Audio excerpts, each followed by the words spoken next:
Look at any postcard from Italy and you see it. The tower that stands crooked, defying gravity, a symbol of a mistake that somehow turned into a masterpiece. It's the Leaning Tower of Pisa, a building instantly recognizable around the globe. But this isn't just a quirky tourist spot. It's a fascinating story of ambition, miscalculation, centuries of struggle, and engineering ingenuity. At its heart, the tower's famous lean is a simple, almost embarrassing construction error.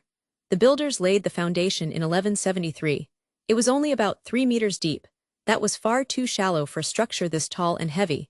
The ground beneath was soft, unstable subsoil, made up of clay, sand, and shells from an ancient riverbed. It was literally built on shaky ground from day one. Construction started during a prosperous period for Pisa. They were building a freestanding bell tower, or campanile, for their grand cathedral in the Piazza del Duomo. The initial plan called for a tall, straight tower, showcasing Romanesque architectural style with blind arcades and decorative columns. The first floor went up, then the second, and that's when the trouble began. By 1178, barely 5 years into construction, the tower started to sink into the soft soil on one side. It wasn't a sudden lurch, but a slow, inexorable tilt. The builders knew they had a problem, but perhaps didn't grasp the full scale of the catastrophe unfolding. Fate, however, intervened. For nearly a century, wars raged between Pisa and its neighbors Genoa, Lucca, Florence. Construction on the tower stopped dead. This lengthy pause, born of conflict, turned out to be a crucial stroke of luck. It gave the underlying soil time to compact and settle. Had they continued building without this break, the tower almost certainly would have toppled over long ago. When builders returned in 1272, the tower already leaned noticeably. They tried to compensate. As they added upper floors, they made one side taller than the other. They were essentially building a curved tower to try and offset the tilt. It was a clever idea, but the lean still worsened. Work stopped again in 1284 after another military defeat. Finally, in 1372, nearly 200 years after it began, the belt chamber was added. This final section shows a blend of architectural styles, marrying the Romanesque lower floors with Gothic elements. Inside the chamber hang 7 bells, each tuned to a note on the musical scale. 1. The Pasquerxia has a darker history. It was once used to toll for executions in the city's past. Centuries later, the tower became linked to a famous scientific story. The legend says Galileo Galilei, who lived in Pisa, dropped 2 cannonballs of different weights from the tower to prove his theories on falling objects. While the story is compelling and widely known, the primary source comes from his student, published long after Galileo's death. Whether it happened exactly that way is debated, but the tale endures. The tower also survived a very real threat during World War II.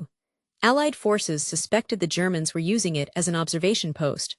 A U.S. Army sergeant was sent to confirm. Legend has it he was so struck by the beauty of the tower and the surrounding cathedral complex that he chose not to call in an artillery strike. This saved it from potential destruction. By the late 20th century, the lean had become critical. The tilt reached 5.5 degrees by 1990, pushing the structure to its limit. The sudden collapse of another ancient tower, the Civic Tower of Pavia, in 1989 served as a stark warning. Pisa's famous tower was closed to the public, its future uncertain. Italy called for international aid. The challenge was immense. How do you save a leaning tower? And importantly, how do you save it while keeping its famous lean? Tourists flock because it leans. Engineers debated solutions for years, knowing a wrong move could mean disaster. The chosen plan was a complex bit of geotechnical engineering. Cables were temporarily cinched around the tower, and carefully, soil was removed from underneath the raised side, like pulling a tablecloth from under a stack of dishes, but on a massive scale. Metric tons of earth were extracted, allowing the tower to gently settle back slightly. The stabilization work, carried out between 1993 and 2001, reduced the tilt by 45 centimeters. This brought it back to its position from 1838. The tower was reopened to visitors. Engineers announced it had stopped moving for the first time in its history. They declared it stable for at least another 200 to 300 years. Surface restoration continues today, cleaning centuries of grime. Perhaps the most astonishing fact about the tower is its ability to withstand earthquakes. Pisa sits in a seismically active zone, yet the tower has survived at least 4 major tremors since 1280. How? Engineers recently unlocked the secret.